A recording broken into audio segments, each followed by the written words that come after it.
غادي نعطيك النويطات. وتوصل الرسول عليه الصلاه والسلام. عليه السلام. وصلنا على هادشي اننا نسترو خونا المسلم، أها.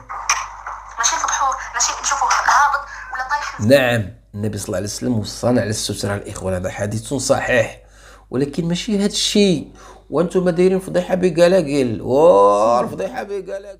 انتي البنت ديالها فضحتها وكتقول لها يا اللي كتركب مع الرجال ويا الخاينة ويا الدايرة ويا الفاعلة على الأم ديالك. أين هي السترة؟ أين هي وصية الرسول صلى الله عليه وسلم؟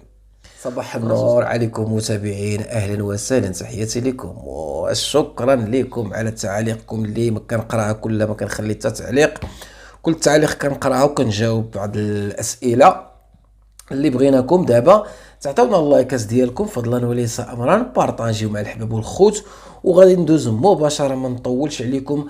غادي نديروا واحد يعني البارح البنيته ديالنا العروسه المصونه المرضيه المهديه للي يسري الورده، غادي ننتقدو كللب داكشي مزيون على طيب خاطرك. اوكي، البارح درتي واحد اللايف على اليسرى وقلتي باللي ان الناس وكذا، وناقشتي بزاف ديال المواضيع غادي نذكروا المهم بعض النقيطات فيها، ولكن انا كننصح واخوتي وحبابي هذه راه ما صالحاش تعطينا المحاضره لولادنا، راه غادي تخرج على المجتمع.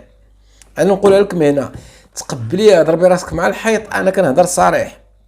شوفوا هذا الكلام اللي كتقول هنا السيده لا علاقه له بالواقع. اسمعي يسرى، اسمع نجبد لك ودنيك مزيان باش انت بحال بنتي بحال ولدي، قد ولدي زعما بحال بنتي بحال ولدي هو هذاك. اذا يا يسرى البارح يعني عطيتنا محاضره، ولكن ديك المحاضره اللي عطيتي للجيل الصاعد او اللي في السن ديالك او اللي غادي يعني غيمشي معاك، راك غتخرج على المجتمع، غادي تخرج على المجتمع. اولا كتكراشي الام ديالك، ثانيا يعني جايبه لنا واحد الثقافه هاد الغرب ولا ما عرفت منين جبتها. حنا راه تعرفي حنا راه في بلد اسلامي وبلد المغرب، وبالاخص في مدينه فاس، المدينه العلميه العتيقه.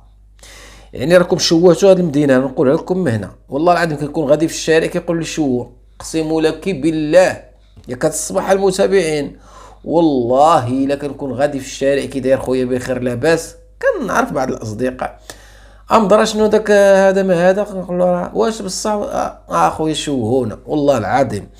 باش ما نطولش عليكم سمعوا الاخوان، سمعوا. واخا يكون هادشي كامل اللي كتقول فينا صحيح، ما كاينش هادشي هذا، ما تشهرش بينا. شوف بلا ما تبقيت واخا يكون راه كاين، بلا واخا يكون هادشي ديال بصح، فعلا هادشي راه كاين اللي كنشوفو. قال لك واخا يكون هادشي كاين ديال بصح ما تشهروش بينا، وانتم كلشي شفناه، وشفنا كلشي، شفنا اللحم، شفنا الحركات، شفنا الكلام، سمعنا الغوز، والاجهزه التناسليه ديالكم وصفتوها، والعروسه الله يهديك تبسي معنا الله يخليك. اسمع يلا. اذا خير بيتو ما يصلح سترو، انت سترو ماشي تفضحوا. وتوصل الرسول عليه الصلاه والسلام. عليه وصلنا على اننا نسترو. عليه افضل مزيان. هذا جواب زوين او سؤال او شنو هو. قلتي بان الرسول صلى الله عليه وسلم وصانا على الستره فعلا، عليه افضل الصلاه والسلام. هذا حوار زوين، سمعوا نعاودوا. سير مالك تعطي الصوت. اذا خير بيتو ما يصلح سترو، انت سترو ماشي تفضحوا. وتوصل الرسول عليه الصلاه والسلام. وصلنا على اننا نسترو خونا المسلم، عليه أفضل الصلاة والسلام. كلام جميل وزوين. لا يسرع، لا يسرع يا الوردة، صفقوا عليها الله يحفظكم، شجعوها لنا العروسة، شجعوها. مازال غادي نناقشوا العرس، مال هاد الكاميرا، مازال غادي نناقشوا الموضوع، القضية ديال العرس اللي ذكرتي، والبنات اللي كيطلقوا والبنات اللي كذا، ويعني عطيتي صورة خايبة، صورة سلبية على الزواج. مع العلم الناس مزوجة وعايشة الحياة والسعادة، وانا غادي نشرح لك بنيتي، انت دابا بحال بنيتي، الا ما لقيتيش اللي يقول لك هذا الكلام باك، ولا يعني ما لقيتيش في جنبك لا السريعة اللي تقول لك هذا الكلام، باك بالحاج غادي يقول لك هذا الكلام. اوكي يلا ديري اللايك. قلتي الرسول صلى الله عليه وسلم قال استتيروا ياك، والنبي صلى الله عليه وسلم راه هضر بصح على السترة، قالنا يعني اذا ابتليتم فاستتروا، هادو الناس المبليه وهذا تستروا راسكم. نتوما خرجتوا درتوا الفضيحه، نتوما تبليتوا بهاد المشاكل ولكن ما سترتوش، نتوما اللي فضحتوا راسكم، درتوا الفضيحه بالطر والبندير. اذا انا منين ندخل اليوتيوب ونبغي ندير محتوى ونلقاك دايره لي هنايا الشياطنايض والروينه ومطلعها على عباد الله، فلازم عليا نوقفكم. والدور ديالي هو هذا في هذا اليوتيوب، ما عليا الا نوقف امثالكم ونشرح ونوضح ونحاول ننور المتابع اللي متبعكم ونقول لهم هذا الشيء راه غلط، ها الصح هكذا. ما تجيش وتقول لي لا ماشي سوقكم. النبي صلى الله عليه وسلم عليه الصلاه والسلام قال لنا ستروا. شنو ستروا؟ شنو ستروا؟ نتوما فاضحين راسكم. شنو ستروا؟ ومرت باك كتقول لك غوز. شنو نستر انا؟ شنو نستر؟ بقى لي ما نستر انا؟ كنت عارف انا غوز ولا موف ولا اسود ولا قهوي، ولا كنت انا عارف اللون شي حاجه كي دايره؟ ما عارفش. باش انا كنت عارف هذاك النهار لابسه المايو في الكحل باش عرفتك لو كان ما حليتش رجليك. اعتذر. شنو نستر انا؟ شنو نستر؟ وانتم اللي ستروا راسكم. اما منين تخرجوا وتنشروا علينا الزبل ديالكم ما بقات تسترى. ما علينا الا الاستنكار، وهذا ما نفعله. كنستنكروا اي حاجه كدار خايبه سواء ليك معاكم او مع غيركم. النبي صلى الله عليه وسلم قال لنا فاستتروا، فعلا نستروا نشوفوا نستروا نديروا، ولكن نتوما بفضيحه بقلاقل. اما كاين غير طوندونس بالفضيحه والشوهه. مرسباك تقول لنا تصوروا معايا مرسبا الاخوان الحبيبه غوز غوز، وتهضر على الام ديالك وتقول لها داك النهار مشيتي معاه ودار لك العيبيتيكا ودار في كلينيك سلاحه في التواليت بدون عقد، يعني الفساد. وتقول لي السر والعروسه. اش هذا السر؟ اش من السر؟ بقاوش من السير. اش من السير؟ هادشي ما يتناقش، هادشي ما نقولش اللهم ان هذا منكر. والنبي صلى الله عليه وسلم قال لنا اذا من راى منكم منكرا فليغيره بيده، فلن كنت لم تستطع فغيره بلسانك، وهذا ما نفعله. وان كنت لم تستطع فغيره بقلبك، وذلك اضعف الايمان. بقلبك هي تقول لا حول ولا قوه الا بالله، ويكون فعلا القلب ديالك ما باغيش داك الشيء. نزيدو نكملو مازال غادي نعطيك النويطات. وتوصلها الرسول عليه الصلاه والسلام. وصلنا على هذا الشيء اننا نستروا خونا المسلم، ماشي نفضحوه، ماشي نشوفوه هابط ولا طايح. نعم، النبي صلى الله عليه وسلم وصانا على الستر الاخوان، هذا حديث صحيح، ولكن ماشي هذا الشيء. وانتم دايرين فضيحه بقلاقل. الفضيحه بقلاقل. امي ابا اجدي الكحل الصفر الخضر. واش وحده بحالك دابا انت يسرى؟ انا نهضر معاك مباشره بحال كنهضر مع شي وحده كما هذا ترجع للصواب. دابا انت كتكلمي قلتي الرسول صلى الله عليه وسلم قال الناس السترة فعلا. وعلاش كتقولي لامك كتفسد مع الرجال وكتركبي مع الرجال وانتيا خائنه ديال راجلك؟ قلتيها لامك ولو يكون هادشي ديال بصح، علاش ما سترتيهاش؟ ايوا انا النبي صلى الله عليه وسلم قال لك فسري، علاش ما طبقتيش الحديث؟ وانتي البنت ديالها فضحتها وكتقول لها يا اللي كتركب مع الرجال ويا الخاينه ويا الدايره ويا الفاعله على الام ديالك. اين هي السترة؟ اين هي وصيه الرسول صلى الله عليه وسلم؟ والرسول صلى الله عليه وسلم ما وصاكش على الوالدين، علاش ما درتيش بالوصيه؟ ما وصاكش على الام، ما وصاكش على الام والاب وكل شيء. قال لك ولا تنهرهما ولا تقول له اف، غير اوف. بقيت امك تعيط لك وتقول لها الوالده اوف. فعندك واحد المعصيه كبيره، انت قلتي لامك عاهره، وقلتي لها فاسده، وقلتي لها خائنه، وقلتي لها نحيدك بحال الكبوط نرميك، قلتي لك كنت نبدل الوالدين، اول حاجه نبدلها وهي انت. اين قول الرسول صلى الله عليه وسلم؟ انت دابا باغي تعلمي لنا الجيل الجديد يوليو يشرشموا الامهات ديالهم ويوليو يدقدقوا في الخلق، وتجيبوا لنا هذه الحريه ما عرفتني جبتيها. دخلوا سوق راسكم. لا لا الصلاة على النبي، ندخلوا سوق راسنا باش يضربنا الزلزال وما نغيروا لا منكر لا والو، وربي يخسف بينا الارض وتكوني على خاطرك لالا لا الحبيبه. غادي نغيروا المنكر، لان الله سبحانه وتعالى اذا كثر لا سميتو واحد الحديث، قال الرسول صلى الله عليه وسلم، خلي الحديث ديال هذاك الحديث القدسي، نبداو غير بحديث النبوي. النبي صلى الله عليه وسلم كان كيتحدث مع امنا عائشه، قال لها يا عائشه، بقاو كيهضروا على قيام الساعه والفتنه والزلزال والخسوف والكسوف. قالت له يا رسول الله واش نهلك؟ هل نهلك وفينا الصالحون يا رسول الله؟ قال نعم اذا كثر الخبث.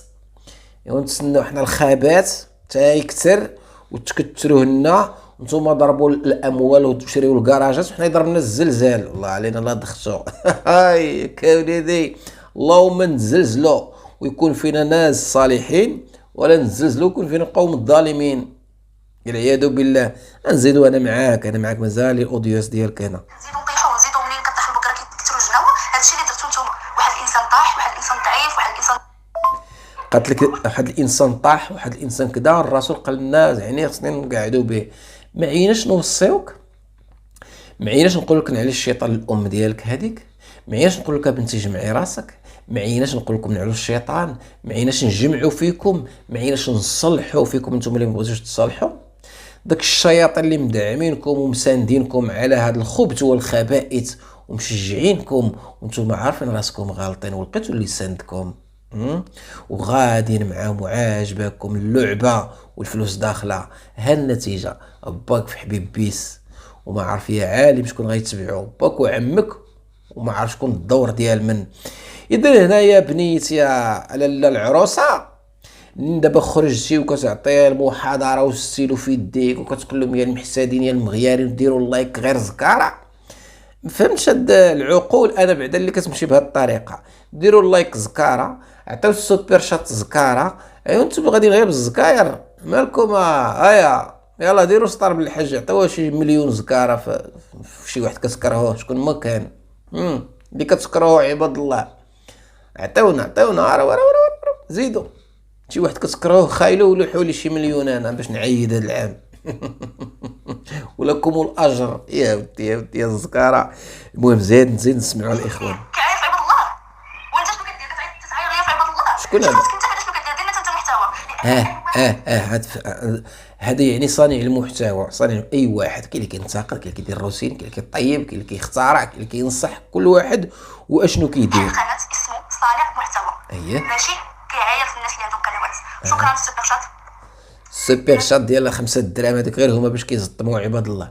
يعني قلت لك اي واحد داير قناه كيتسمى صانع محتوى فعلا. دابا بنتوما بالنسبه كتخيلوا راسكم صناع محتوى؟ بالله عليكم واش هذا محتوى عندكم؟ المعاطيه المعيور هذا اغتصب هذه، لا ماشي انا لا ولا اخر، لا عري هذه، لا دخل الاخرى، لا هذاك هذا دابا محتوى. يلا دابا نشوفوا. قال لك اسيدي صنعوا نتوما محتوى وفضحوا راسكم. ماشي نفضح انا راسي، لاش انا غادي نفضح راسي؟ الحمد لله انا ما عندي لا مشاكل لا فضيحه ولله الحمد. وعندنا ناس قراب علينا مع عائلتنا عندهم مشاكل، ولكن حتى واحد ما كيسمع اخبارهم.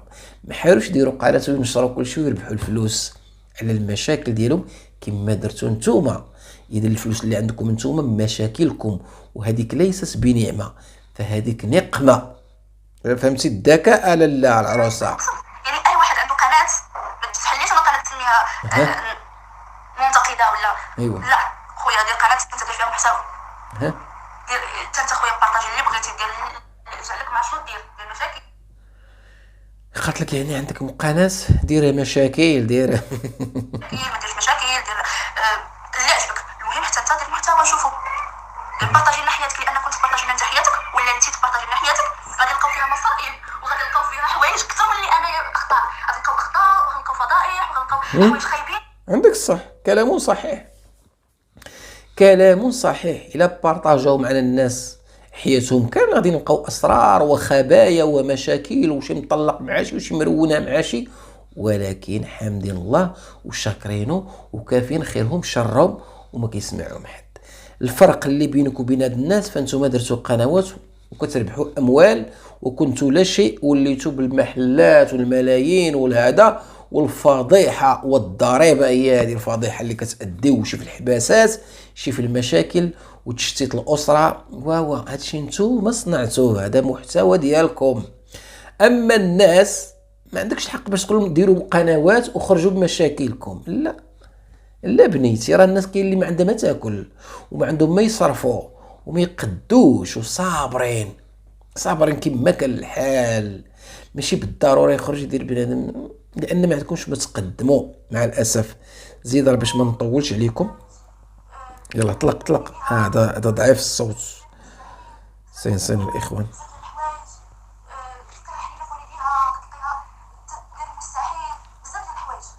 هذا سجلته بتليفون اخر. المهم غير باش انا فهمت هذا بهنايا علاش غادي تتكلم. هذا راس هنايا على بنات الشوارع. قالت لك اودي بنات الشوارع حقا فيهم اللي حنانات وفيهم اللي مرضيات وحانين في والديهم وزوينات وقلبهم كبير وشحال من حاجه. اذا هاد بنات الشوارع الا كانوا حنانات كما كتقولي وكيرفعوا بالامهات ديالهم وبخير وعلى خير، اذا هاد بنات الشوارع افضل منك، خصك تعلمي منهم لانهم بنات الشوارع، وانتي كتقولي بان حنانين في والديهم وحنانين في امهم وقلبهم طيب، عكس انتي كتشرشمي امك بانها عاهره، بانها ام فاسده، بانها ما صلحش بانها قزديره، ضحكتي عليها، تحاولي تدمريها باي طريقه، كتقلي لها السم بمرات باك. شحال من خطا درتي مع الام ديالك. اذا بنات الشوارع احسن منك. هذا كلامك. زينه قلتي حق الزواج ما الزواج، انا البنات كنعرف شي بنات هنا كتمهد لنا باش الا شفتوها طلقات عرفوا ديك الشيء حق راه عروسه العجوزه حق المشاكل والراجل لاحها. لا بنيتي لا حبيبتي، سطر بالحاج فوقاش تزوجت 2000 2003 في 2003 20 سنة ديال الزواج عمرنا الحمد لله، صدعنا ولو ما عندنا الحمد لله اللهم لك الحمد، ما عمرنا الحمد لله وصلنا للمشاكل او شي حاجه اللي خايبه او ثلاثه ديال الوليدات وبخير وعلى خير. علاش انت كتعطي صوره خايبه دابا للزواج؟ اي وحده غتزوج غادي تدابز مع الراجل، تمشي للدار غادي تدابز معاها، غادي تجي العجوزه غادي تشرشمها 3 شهور شهرين غادي تمشي في حالها. هادشي فوقاش كيوقع؟ هادشي كيوقع ملي كيكون واحد الزواج بحال هذا اللي نتيا الا كان تزوجتي ديال بصح بحال هاد الزواج. انا ما ندوزش مع حتى السعاد المكانه، يعني غادي نتزوج بوحده واعتذر ظروفك جابتها سادس من زواج من حاله واش من وهذا مغتصب، هذا حاله، هذا الاخر زهير عبد القادر الجيلاني شكون الله اعلم، الصواع اليد السيلو ما عرفنا شنو واقع معنا. من نمشي انا الشوها ايديسيو تصور معايا جالس انا وياك في كافي او غادي نتسارى راه هذاك هي اللي عرفتي هذاك المسخوطه مع بوها الله اكبر. شنو زاد دوزت دقيقه انا نهضر معاك بكل صراحه، ولكن ماشي كل شيء. اي وحده تتزوج غادي تلقى 3 شهور شهرين غادي نو يا لا العروسه يسرى. لا بنيتي لا حبيبتي لا، يكونوا بنات الاصل وولد الناس وكتلاقاو الخبزه على النيه والعهد وكيسخر لكم سيدي ربي وكتكون النيه ونديروا الراس على الراس، ما يكونش الغدر، ما يكونش التكبر، ما يكونش الدباز، يكون الاحترام والعلاقه تكون طيبه وبسم الله وتوكلنا على الله والصلاه والخوف من الله والخيانه ما كايناش. يا ربي كيبارك في هذا الزواج. اما زواج معنكش في المشاكل وضرب الكاغيط بالزربه وشي في الحبس شي لداخل شي برا وسربي باش ما يعضوا فينا ومشاكلنا غادي نلوحوها بالزواج ونطلقوا من بعد الزواج هذا. اخواني العزاز الغالي نكتفي بهذا القدر، والله كنسخى بكم. شكرا لكم، طلعوا لي القناه، الله يحفظكم، عول على الله وعليكم، بارك الله فيكم، الله ينصركم ويعطيكم كل ما تمنيتم، مبروك عواشركم وجعل سيدي ربي يسهل عليكم يا ربي امين. متابعينا الافاضل احبكم في الله، شكرا لكم على حسن المتابعه والاصغاء والاحترام المتبادل، بارك الله فيكم. السلام عليكم ورحمه الله.